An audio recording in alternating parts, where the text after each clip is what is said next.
আবু জাহাল হজ আপনার চেয়ে কম করে নাই। আবু জাহাল হজ আপনার চেয়ে প্রতি বছর হজ করত, মরার বছরও হজ করছে। আবু জাহাল মরছে রমজান মাসে, এর আগের জিলহজ মাসে হজ করছে। কিন্তু ইমানদার না বেঈমান? নামাজ আর সেজদা ইবলিস আপনার চেয়ে কম দেয় নাই। আপনার 14 পুরুষ ওই পরিমাণ সেজদা দিয়ে সারেন নাই, এক ইবলিস যেই পরিমাণ সেজদা আল্লাহ দরবারে করেছে।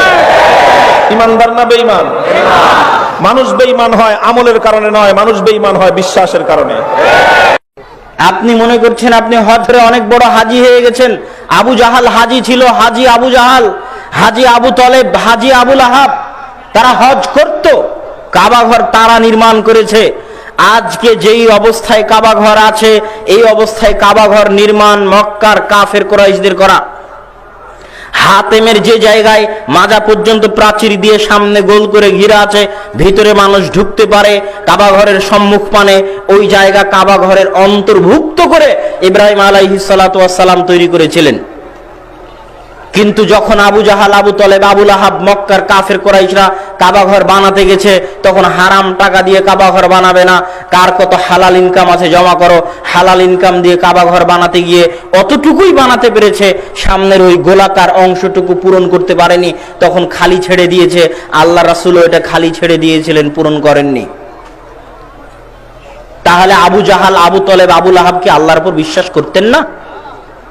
আবু জাহাল, আবু তলেব, আবু লাহাব যখন হজ করত, বলা হয়ে থাকে যে মক্কার কুফফারেরা অনেক সময় উলঙ্গ হয়ে হজ করত। মুফাসসিরিনা লিখছেন যে কেন উলঙ্গ হয়ে হজ করত? সন্দেহ করত যে এই জামাতে মনে হয় হারাম টাকা আছে, জামা খুলে ফেলে দিয়ে হজ করত, যেন আল্লাহ হজ কবুল করে। তাহলে তারা কি আল্লাহর উপর বিশ্বাস করতো না? করতো না? করত।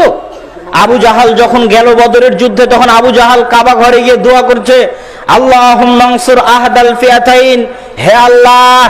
আল্লাহর নিকটে দোয়া করছে কে? বলেন তো কে দোয়া করছে? আবু জাহাল। হে আল্লাহ, আজকের বদরের যুদ্ধে যারা হকের সবচেয়ে নিকটবর্তী, আপনি তাদেরকে বিজয় দান করেন। দোয়া করছে আবু জাহাল, দোয়া করছে আল্লাহর নিকটে, অথচ আবু জাহালের বিরুদ্ধে যুদ্ধ করছে মুহাম্মদ সাল্লাল্লাহু আলাইহি ওয়াসাল্লাম। তাহলে আবু জাহালের ঈমান আর মুহাম্মদ সাল্লাল্লাহু আলাইহি ওয়াসাল্লামের ঈমানের মধ্যে এমন কি পার্থক্য ছিল, এমন কি অন্তর ছিল, এমন কি সমস্যা ছিল, যেই কারণে মুহাম্মদ সাল্লাল্লাহু আলাইহি ওয়াসাল্লাম আবু জাহালের বিরুদ্ধে যুদ্ধ করতেছেন? আবু জাহাল, আবু লাহাব, আবু তলেবকে আমরা কাফের বলে জানতেছি, এমন কি সেই সমস্যা? সেই সমস্যাটি আল্লাহ পরের আয়াতে বলেছেন, আ ইলাহুম্মা আল্লাহ, আমাকে যখন সৃষ্টিকর্তা মানো, আমাকে যখন রিজিক দাতা মানো, তখন আমি ব্যতীত আর কি কোনো ইলাহ হতে পারে? মানুষ মনে করেছে আল্লাহকে রব হিসেবে মেনে নিয়েছি মানে আমি মুসলমান।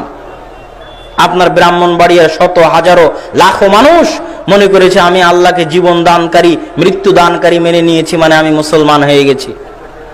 তাহলে আপনার আর আবু জাহালের মধ্যে পার্থক্যটা কোথায়? আবু জাহালও তো আল্লাহকে জীবন দানকারী আর মৃত্যু দানকারী বলে বিশ্বাস করত।